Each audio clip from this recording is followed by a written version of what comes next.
क्यों रे? तेरी रेनू भी इस फिल्म की तरह तुझसे किचन में तो नहीं काम कराएगी? You mean नौकर बीवी का? आगे मत बोलना, तू जानता है। हाँ मुझे मालूम है तुम किसकी फैन हो। अगर मैं भी उनकी तरह होता ना तो तुम भी मेरा ऑटोग्राफ विद फोटोग्राफ लेने के लिए मेरे पीछे घूमती फिरती। मैं समझ गया जी तुसी किहदी गल कर रहे हो। धर्मेंद्र साडे पिंड दा है, बड़ा नाम कमाया जी मुंडे ने। मुंडे ने? आहो जी, मुंडा ही होया ना, हुण तक हीरो आ रहा है। रब उन्हें लंबी उम्र दे। कोई गल नहीं भाजी।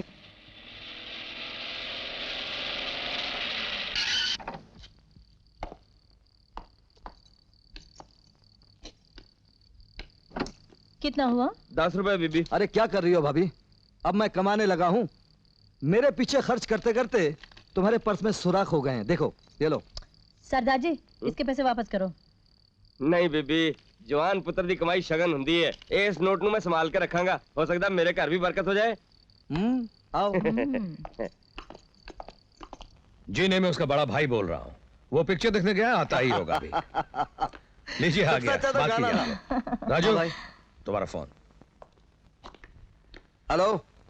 हेलो राजू, मैं अमृतपाल बोल रहा हूँ। हाँ बोलिए अमृतपाल जी। राजू ऑफिस में इनकम टैक्स की रेड हो गई है। नहीं घबराने की कोई बात नहीं। लेकिन पाल साहब अपने अकाउंट्स तो क्लियर हैं। हाँ वो तो क्लियर हैं, लेकिन तुम्हारा होना बहुत जरूरी है। ठीक है, मैं आज रात की गाड़ी से रवाना हो जाता हूँ। जी भाभी मुझे जाना पड़ेगा, ऑफिस में इनकम टैक्स की रेड हो गई है। एसके इंडस्ट्रीज के लोग आएंगे, वो सैंपल्स दे देना और परसों मंगनी के रस्म पर आप दोनों वक्त पे पहुंच जाना, भूलना नहीं।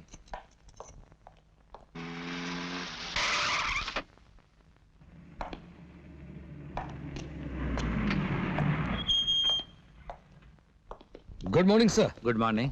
Welcome sir. नमस्ते बहन जी। शोभा कॉफी बना के लाओ। नहीं बहन जी रहने दीजिए आप। नहीं कुछ तो लीजिए। अशोक सर, ये कस्टम ऑफिसर से। हेलो। हेलो। बहुत बड़े पुलिस ऑफिसर पर इन लोगों को शक है कि वो स्मगलरों से जुड़ा हुआ है। अच्छा। ऑफिसर इतना बड़ा है कि इनके साथ मुझे आना पड़ा। आई सी। कौन है वो अफसर सर? वो ऑफिसर आप है मिस्टर सक्सेना। ये आप क्या कह रहे हैं? आई एम सॉरी मिसेस सक्सेना, इनके पास आपके घर की तलाशी का वारंट है। आप अकेले तलाशी ले लीजिए कमिश्नर साहब। मैं नहीं चाहती कि असिस्टेंट कमिश्नर की तंगी का हाल इन लोगों को मालूम पड़े जिन्हें हम जानते नहीं। इन्हें तलाशी ले लेने दो शोभा। इस घर में तुम्हारी ईमानदारी के सिवा है ही क्या जो तलाशी लेंगे? इन्हें अपने पति की ईमानदारी का तमाशा देख लेने दो शोभा। Please go ahead. आइए।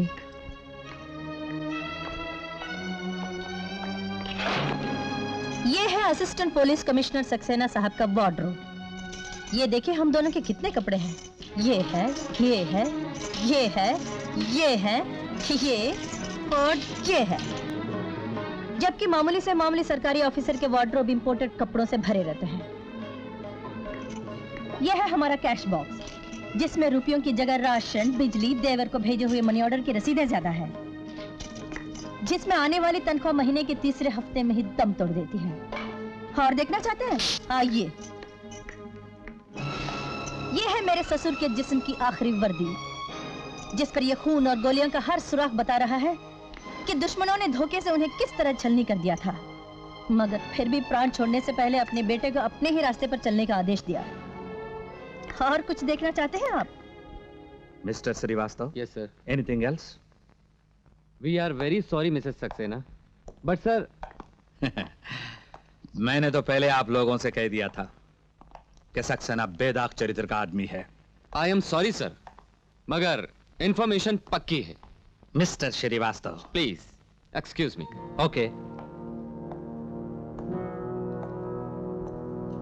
मिस्टर सक्सेना, इसमें क्या है? देख लीजिए।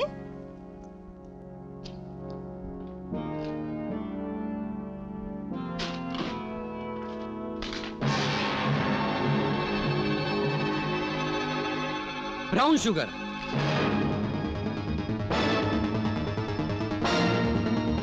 सक्सेना? मुझे कुछ नहीं कहना है सर। मगर ये सैंपल्स तो। Shobha. Sorry, you are under arrest. Yes, sir. Can I speak to my wife for a moment, please? Sure. Thank you, sir. Shubha.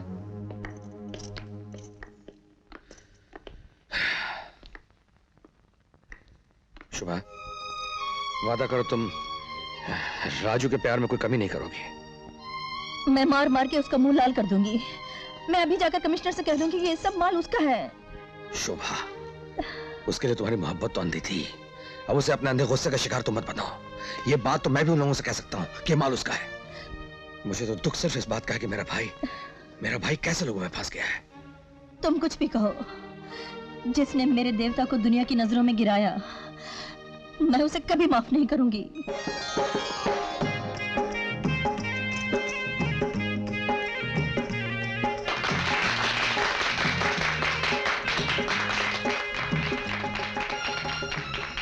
भैया भाभी नहीं आए। अरे आते ही होंगे। ऐसे खूंटी पर मुंह मत लटकाओ, मुस्कुराओ। मेयर साहब आ गए हैं। आइए आइए। सगाई मुबारक हो mister Rajesh Saxena. Thank you. आपको थैंक यू। आइए।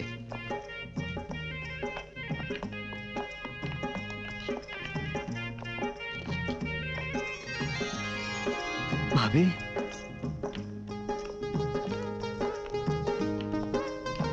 भाभी, भाभी तुम अकेली? भैया कहाँ है? भैया कहाँ है? बताती हूँ।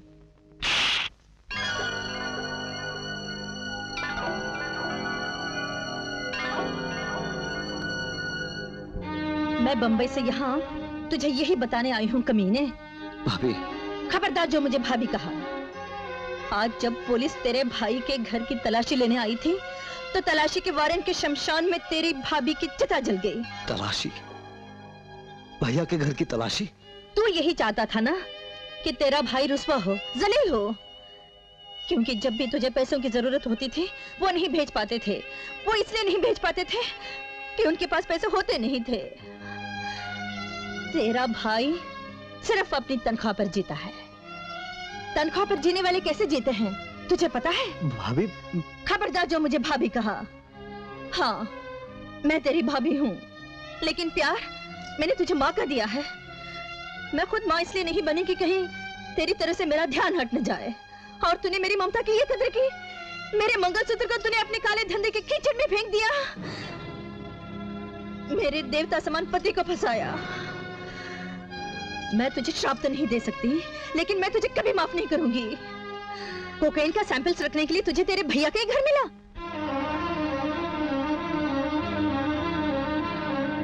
स्मगलिंग करता है तू कमीने? बोल, अपने भाई को जलील करवाया तूने? धोखेबाज, मक्कार। बोल कमीने, बोल। बोलता क्यों नहीं? बोलता क्यों नहीं कमीने? बोल, बोल ना। ठीक है, तू अपने भाई की नेक नामी की चिता पर खड़ा होकर खुशियां मना। ठहरो भाभी, कुछ मेरी भी तो सुनती जाओ। तुम्हारी ममता की कसम, इस बदनामी की दलदल से अगर भैया की नेक नामी को जिंदा ना ला सका, तो फिर चाहे अपनी लाश तुम्हें क्यों ना दिखा दूं, लेकिन अपना मुंह तुम्हें कभी नहीं दिखाऊंगा।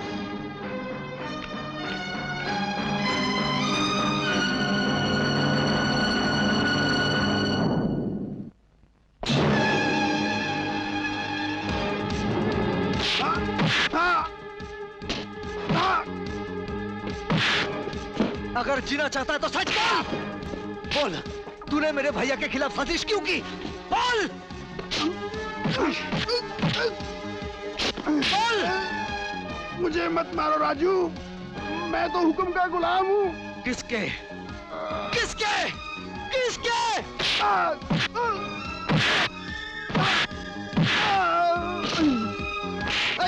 उनका नाम मत पूछ, वो मुझे मार डालेंगे। अगर तू मुझे नहीं बताएगा तो मैं तुझे मार डालूंगा।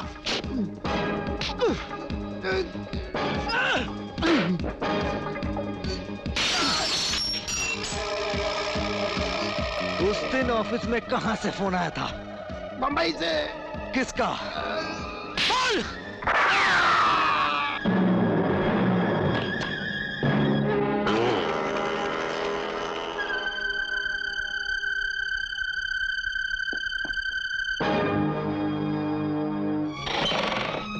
सर, आपको बड़े साहब ने बुलाया है।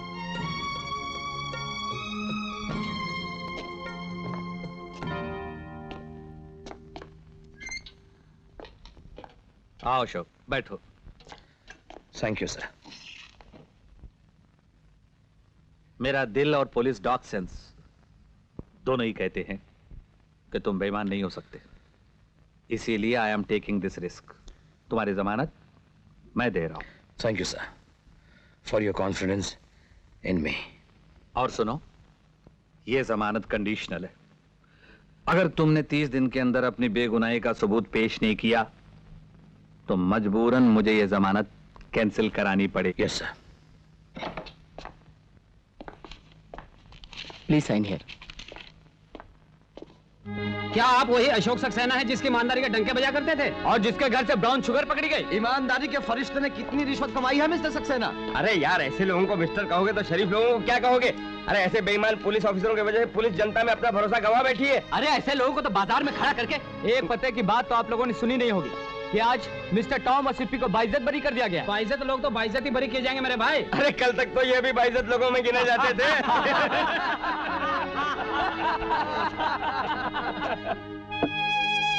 अर्श तक तमन्नाओं की फरियाद गई और दिल जो टूटा तो बहुत दूर तक आवाज गई।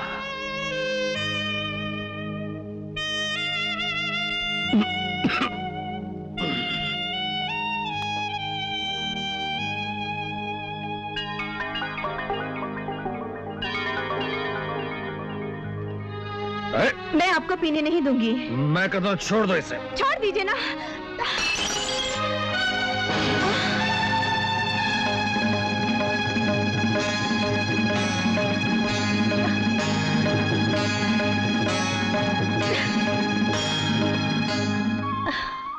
माँ, देख रही हो माँ, मेरे देवता का क्या हाल है, फिर भी तुम उनकी सहायता नहीं करती हो। वो बदनाम हो चुके हैं और शराब के नशे में सड़कों पर भटक रहे हैं। पता है, आज उनका हाथ लगभग उठ ही गया था। मारा नहीं, पर चोट बहुत लगी माँ। मेरी सहायता करो माँ, मेरी सहायता करो।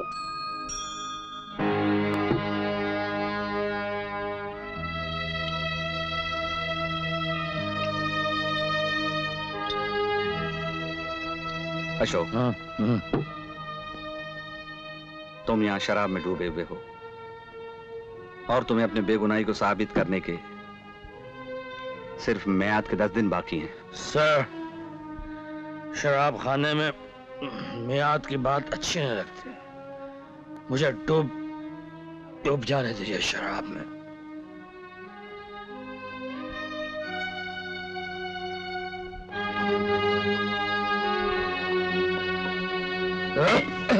भैया, भैया, thank you mister Rajesh Kumar Saxena. मैं खुद ही गिरा हूं, इसलिए मैं खुद ही संभल जाऊंगा। आप मेरा साथ देंगे राजेश सेठ तो बदनाम हो जाएंगे, इसलिए कि आपको नहीं पता मैं कौन हूं। मैं ब्राउन शुगर का धंधा करता हूं। भैया, अरे आपकी आंखों में आंसू राजेश सेठ। रोना तो मुझे चाहिए। नौकरी चली गई, इज्जत चली गई और ये दारू भी खत्म हो गए। आप तो बहुत बड़े आदमी हैं राजेश सेठ। एक 10 का पत्ता पकड़ा दीजिए तो गला तर कर लो। हाँ? मिस्टर राजेश, गौर से देख, ये जो गिरे पड़े हैं ना, यही तेरे बड़े भाई अशोक सक्सेना हैं, जिन्होंने तुझे एक एक पैसे के लिए तरसाया, क्योंकि इनके पास पैसे होते नहीं थे। अरे, इनके पास पैसे होते तो तुमसे दारू के लिए पैसे क्यों मांगते? धर दे इनके हाथ पे पैसे ताकि तेरा बदला पूरा हो जाए। आपकी तरफ पीट के इसलिए खड़ा हूं भाभी कि आपको मुंह दिखाने के लायक नहीं हूं, मगर भाभी भैया को यूं घर से निकलने मत दीजिए। हाँ, नहीं तो तुम्हारा भैया खो जाएगा। हाँ, अरे तुम्हारा भैया तो खो चुका है कमीने। ऐसा कर, टीवी पर इनका फोटो निकलवा दे कि तुम्हारा बड़ा भाई मानसिक रोग के कारण घर से लापता है। रंग सांवला, कद ऊंचा, पुलिस की वर्दी में आखिरी बार देखा गया था।